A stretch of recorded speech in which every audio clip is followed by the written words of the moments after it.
Hello and welcome to CET 4884 Security Methods and Practice. In this session we will learn about information security education, training and awareness as a control measure that reduces accidental security breaches and increases organizational resistance to many other forms of attack. In addition, we will discuss contingency planning. Usually they refer to it as CP, contingency planning. Components, the incident response planning, the IRP, the disaster recovery planning, DRP, and the business continuity planning, BCP. In the last session we discussed frameworks that can be used as skeleton to build the organization's security system. Another way to build the company's security system is using baselining and best practices. Baselining and best practices are solid methods for collecting security practices, but they can have some drawbacks of providing less details for the design and implementation of all the practices needed by an organization than would a complete methodology would. However, it's possible to gain information by baselining and using best practices to piece together the desired outcome of a security process and thus work backwards to an effective design. The Federal Agency Security Practice site is designed to provide best practices for public agencies, but it can be adapted easily to private institutions.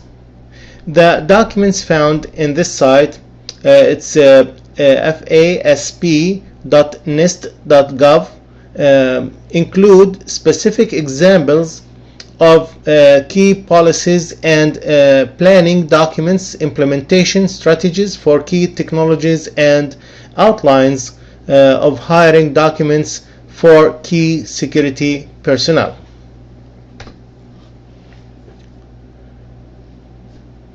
Controls need to be put in place, and one of the things that we do is to create security architecture that will be designed as a sphere or layers of security, which in each layer or with each layer there is a different level of control.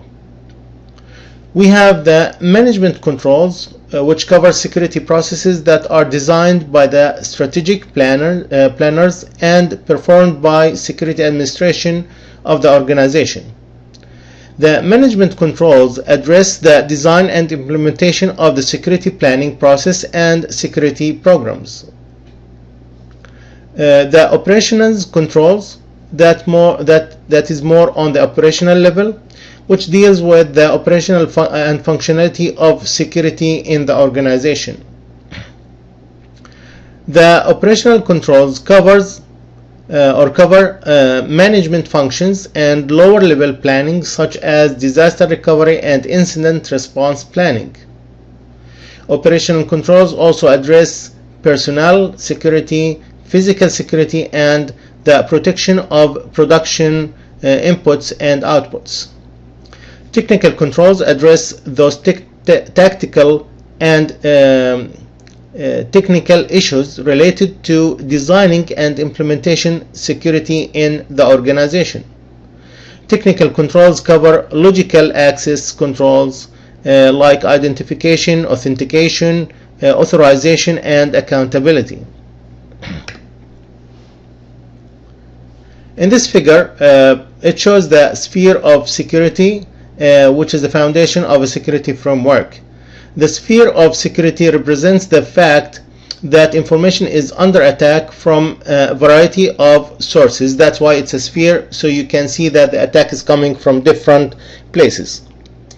And the sphere of use at the left of the figure illustrates the ways in which people can directly access information. For example, people read hard copies of documents. They also access information through systems such as the electronic storage of information. Information as the most important asset to security is illustrated as the core of the sphere. Information is always at risk from attacks through the people and computer systems that have direct access to the information. Networks and the internet represent indirect threats, as exemplified by the fact that a person attempting to access information from the internet must first go through the local networks and then access systems that contain the information. The sphere of protection at the right of the figure illustrates that between each layer of the sphere of use there must exist a layer of protection to prevent access to the inner layer from the outer layer. Each shaded band is a layer of protection and control. For example, the layer labeled policy, education, and training is located between people and the information. Controls are also implemented between systems and the information, between networks and the computer systems, and between the internet and internal networks. This reinforces the concept of defense in depth. As illustrated in the sphere of protection portion of the figure, a variety of controls can be used to protect the information. The list in the figure is not intended to be comprehensive, but illustrates individual safeguards that protect the various systems that are located closer to the center of the sphere. However, as people can directly access each ring as well as the information at the core of the model, people require unique approaches to security. In fact, the resource of people must become a layer of security, a human firewall that protects the information from unauthorized access and use. The members of the organization must become a safeguard which is effectively trained, implemented, and maintained, or else they too become a threat to the information. One of the foundations of security architecture is the requirement to implement security or in layers. Defense in depth require that the organization establish sufficient security controls and safeguards so that an intruder faces multiple layers of controls. The point at which an organization's security protection ends and outside world begins is referred to as the security parameters. Unfortunately, the parameter does not apply to internal attacks from employee threats or on-site physical threats. It's just, the parameter for the outside intruders. But from the inside, the employees are still inside and someone can attack from the inside.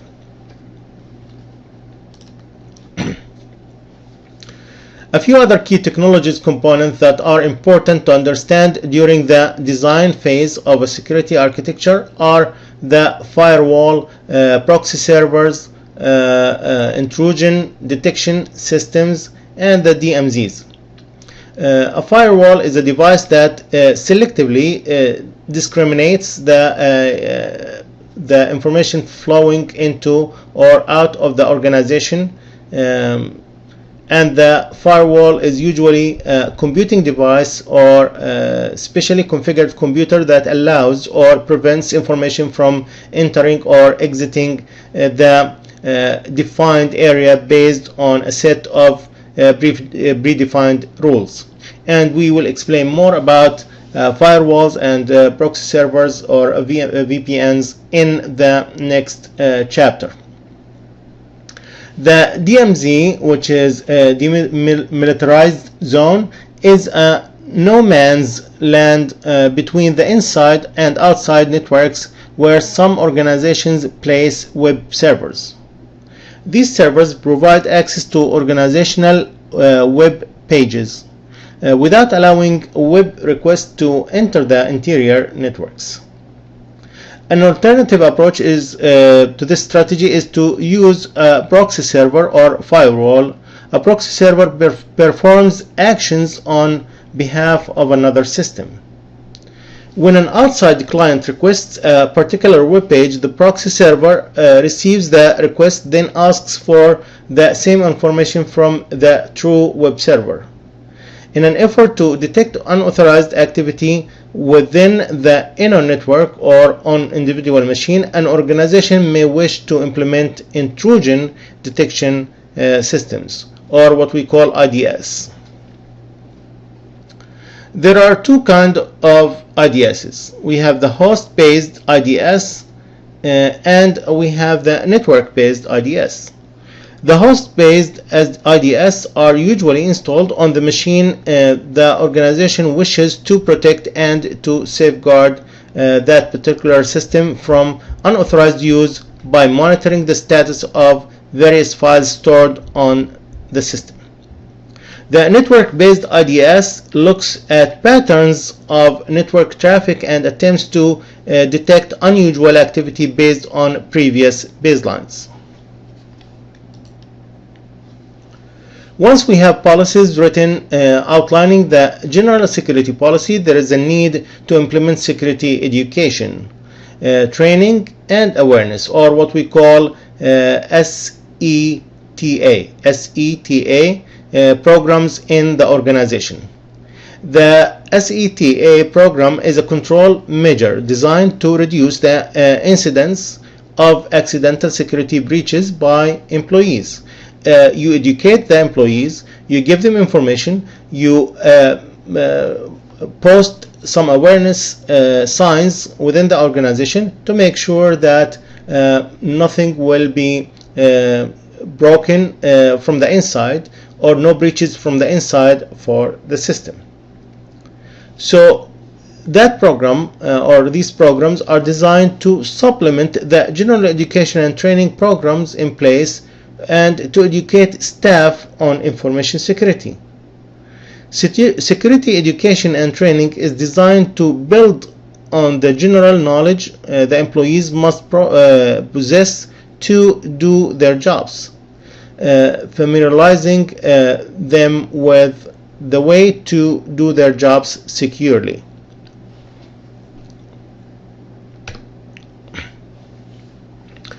Although everyone in an organization needs to be trained and aware of information security, but not every member of the organization has a formal degree or certificate in information security.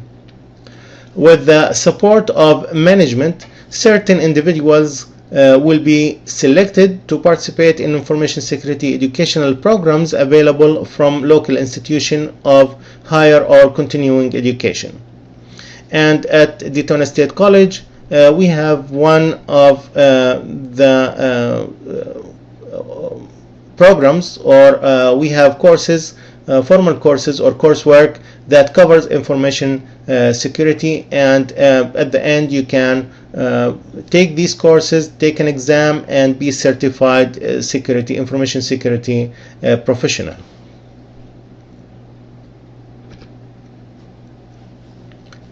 Security training program will be in place to provide employees and members of the organization with a proper hands-on training. It is a training that will prepare employees to perform their duties securely. The training program could be developed in-house by the Information Security Department or be outsourced to a specialized professional organization. Although security awareness is important, it's considered the least frequently implemented program. It does not have to be a complicated or expensive program, but can be designed to keep information security at the employees' minds on a daily basis. The goal is to keep information security in the users' minds and to stimulate them to care about security. If the program is not actively implemented, employees begin to tune out, and the risk of employee incidents and failures increases. Although the organization have the security education, training, and awareness in place, incidents might happen and natural disasters might occur. The organization must have an incident response, disaster recovery plans, and other business continuity plans that will ensure that the business will continue in functioning well. We can classify incident response, disaster recovery, and the business continuity planning as components of what we call contingency planning. And contingency planning is defined as the entire planning conducted by the organization to prepare for or to react to and recover from the events that threaten the security of information and information assets in the organization, and the subsequent restoration to normal modes of the business operations. The incident response planning is the planning process associated with the identification, classification, response, and recovery from an incident. The disaster recovery planning is the planning process associated with the preparation for and recovery from a disaster, whether natural or man-made. The business continuity planning is the planning process associated with ensuring that critical business functions continue to work properly if a catastrophic incident or a disaster occurs. The primary functions of these three types of planning are to focus on immediate response, and that's by the IRP, but if the attack escalates or is disastrous, to process changes to a disaster recovery and business continuity planning. For the DRP is typically focuses on restoring systems after disaster occur, and as such is closely associated with the business continuity plan, and for the business continuity plan to concurrently work with the DRP when the damage is major or long-term, requiring more than simple restoration of information and information resources. This figure shows the component of contingency plan, and as we can see, first of all we have to do the business impact analysis and then decide if it is incident response or do we need to move up a notch by going to disaster recovery, or both business continuity and disaster recovery at the same time concurrently. The contingency planning team, before any planning can begin, the team has to analyze the situation and plan the effort and resources needed. The team will develop a document with all the results for their analysis, and then a higher level manager has to support, promote, and endorse the findings of the team to make sure that it will happen. This manager can be called as the champion of the project. So we need to have a champion for this to be implemented or to work. The management has to understand the consequences and the importance of implementing such a security measure. Then we need a project manager which leads the project and makes sure that a sound project planning process is used, a complete and useful project plan is developed, and project resources are prudently managed.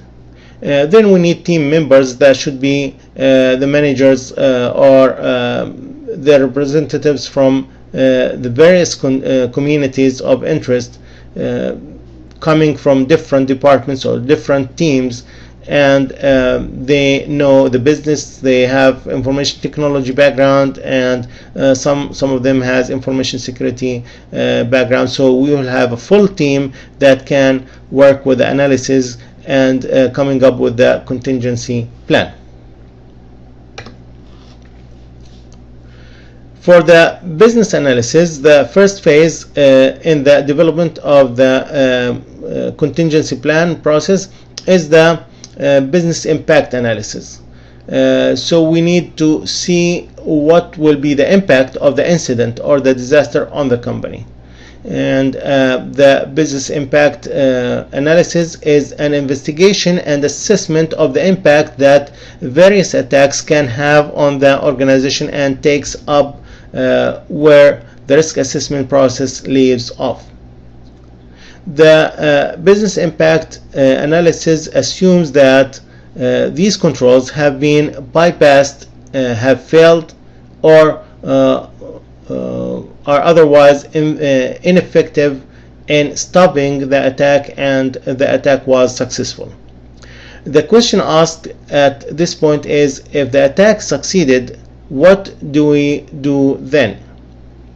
So the contingency plan team conducts the business impact analysis in the following stages: the threat attack identification, the business unit analysis, attack success scenarios, potential damage assessment, and subordinate plan classification. The threat attack identification and prioritization in most organizations will be performed or perform the task of identifying and prioritizing threats. All that is required now to update the threat list with the latest developments, and add one additional piece of information which is called the attack profile. An attack profile is a detailed description of the activities that occur during an attack, and must be developed for every serious threat the organization faces, and are used to determine the extent of damage that could result to a business unit if the attack were successful. The business unit analysis, which is the second major task within the business impact analysis, is the analysis of the prioritization of business functions within the organization. If you would like to recover these functions, you want to know which one is most important, which one is the major component of the company, so it will be recovered as fast. So the intent of this task is to identify the functional areas of the organization and prioritize them to determine which are the most vital to the continued operations of the organization. Efforts in function analysis focus on the result of prioritized list of the various functions the organization performs.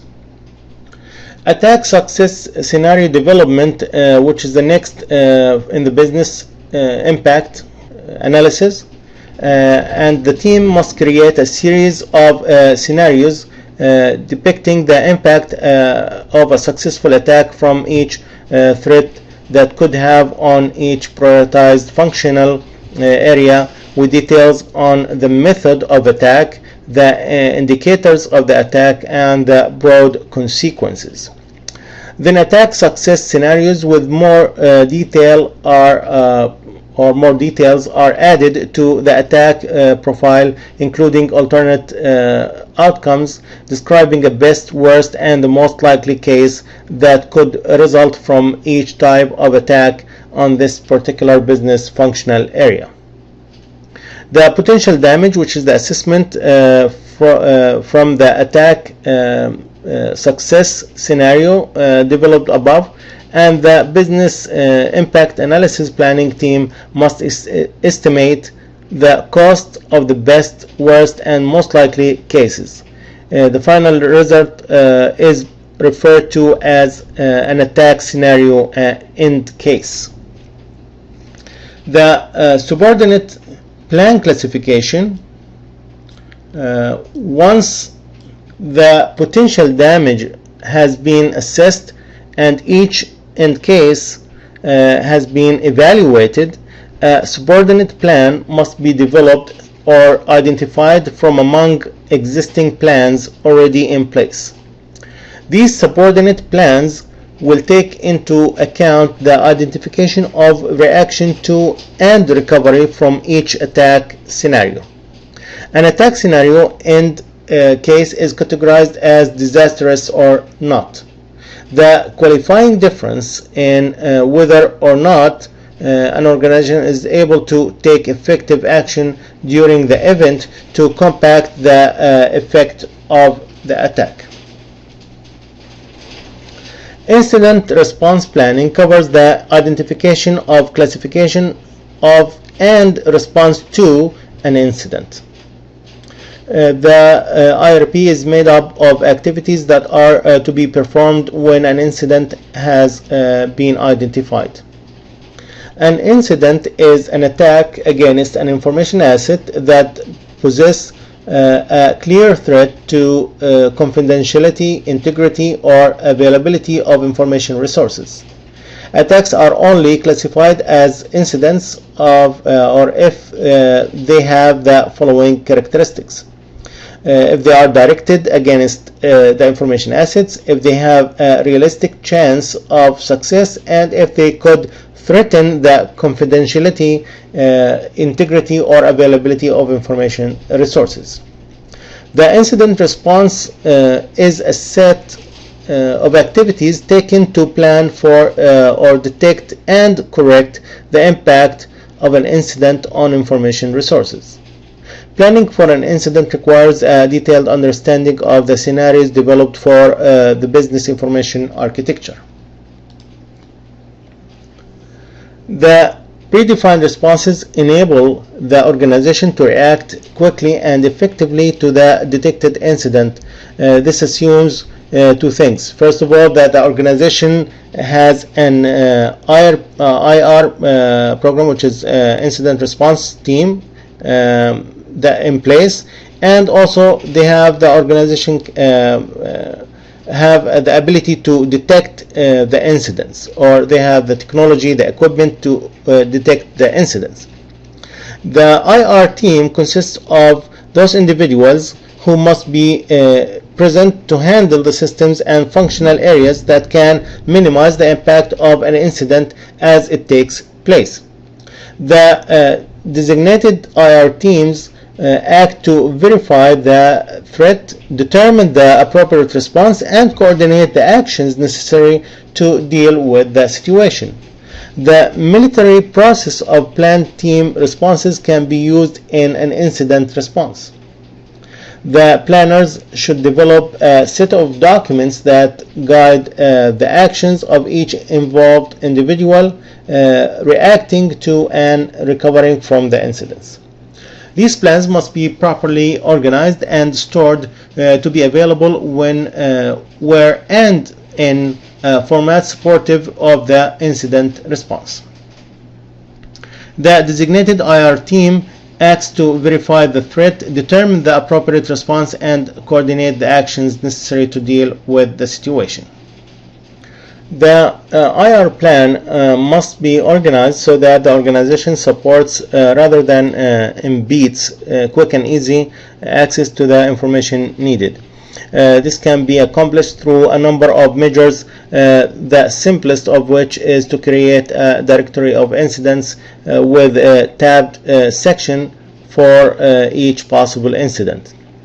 When an individual needs to respond to an incident, he or she simply opens the binder, flips to the appropriate section, and follows the clearly outlined procedures for an assigned role. The information in the IR plan should be protected as sensitive information. If attackers know how a company responds to a particular incident, it could improve their chances of success in the attack. On the other hand, the organization needs this information readily available, usually within reach of the information assets that must be manipulated during or immediately after the attack. The bottom line is that individuals responding to the incident should not have to search frantically for needed information, especially under stress. A plan untested is not a useful plan, and the levels of testing strategies can vary by having like maybe a checklist, by having structured walkthrough, maybe a simulation that will simulate the occurrence of an incident, maybe parallel do many things at the same time, maybe full interruption. We can do it in many strategies to test and make sure that the plan is working properly.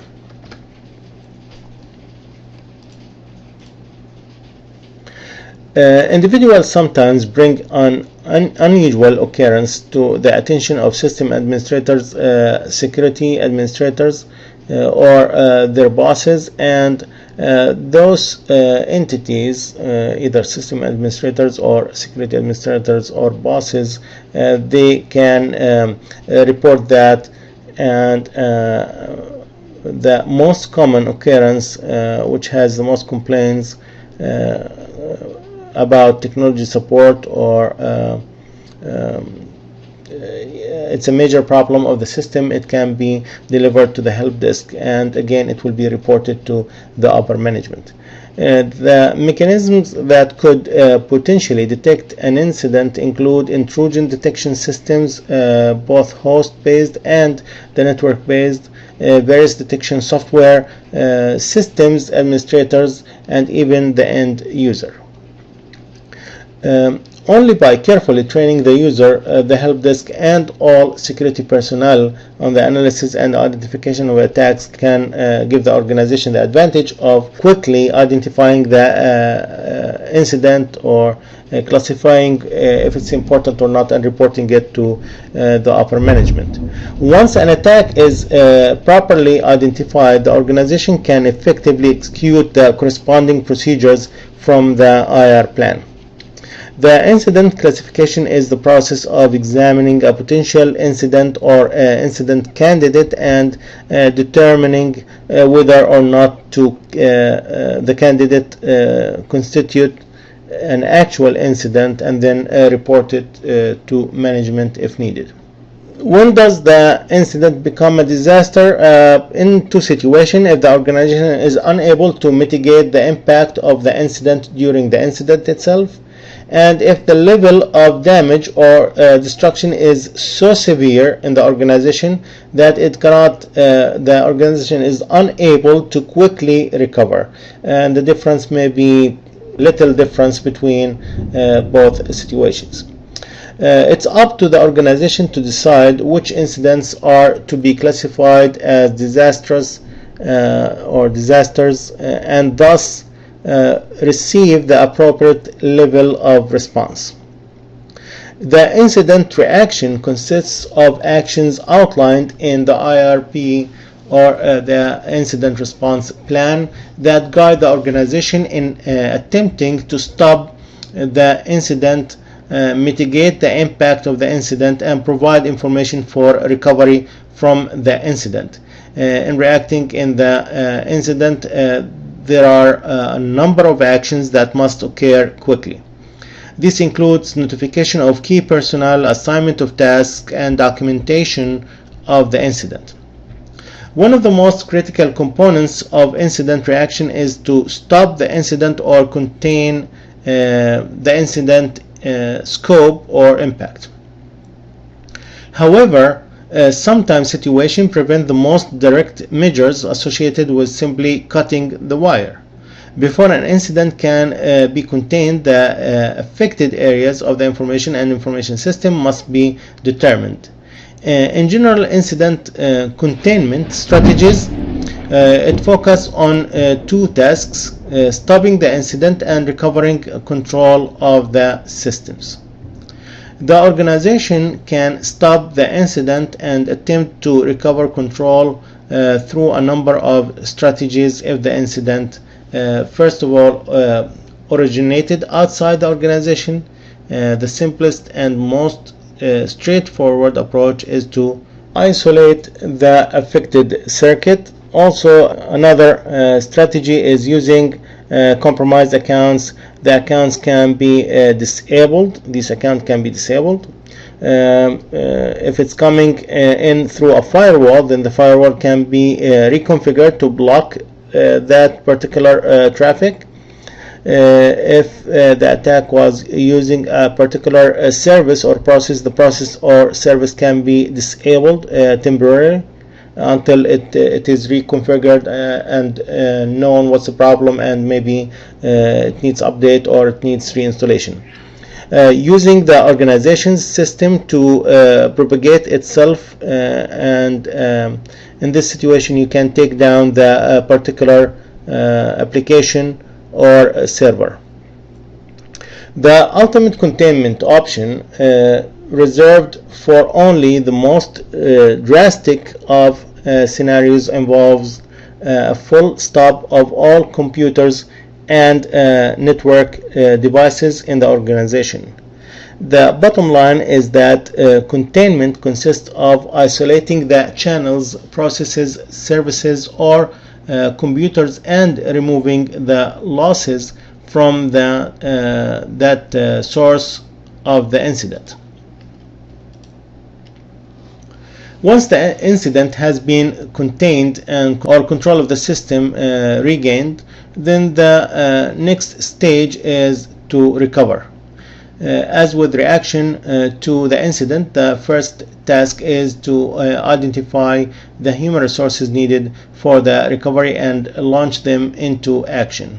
The full extent of the damage must be assessed.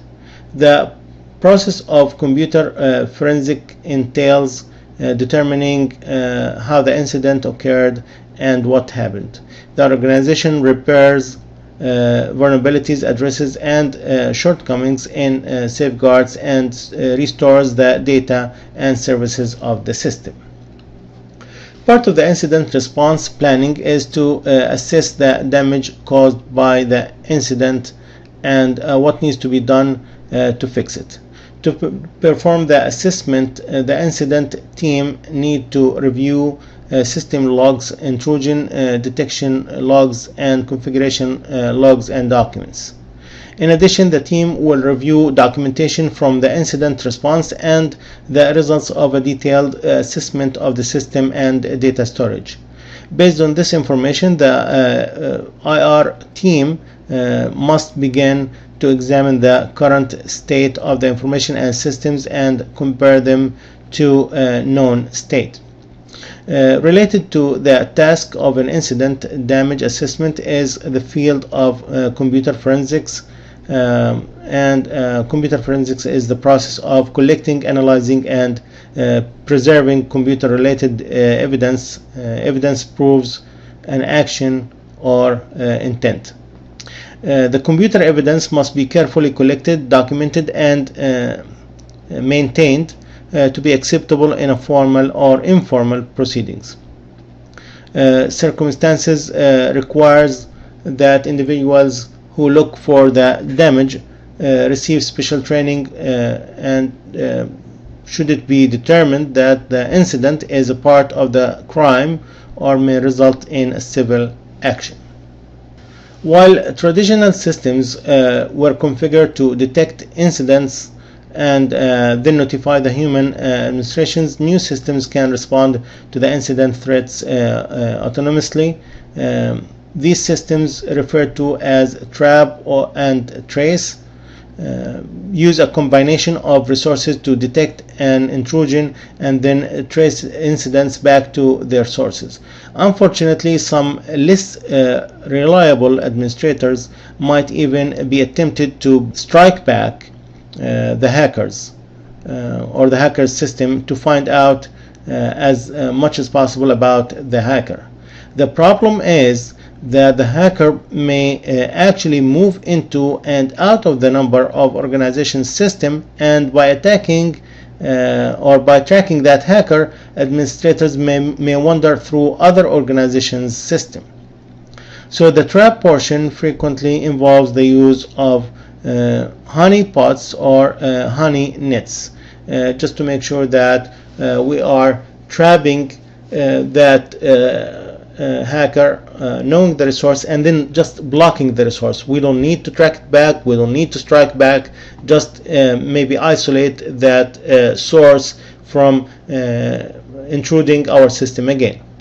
The honeypots are computer servers configured to resemble production systems. If a hacker stumbles into the system, alarms are set off and the administrator is notified. The honey-nets consist of networks or subnets of systems that operate similarly. Since I exceeded the 40 minutes, I will stop here and I will continue in a while.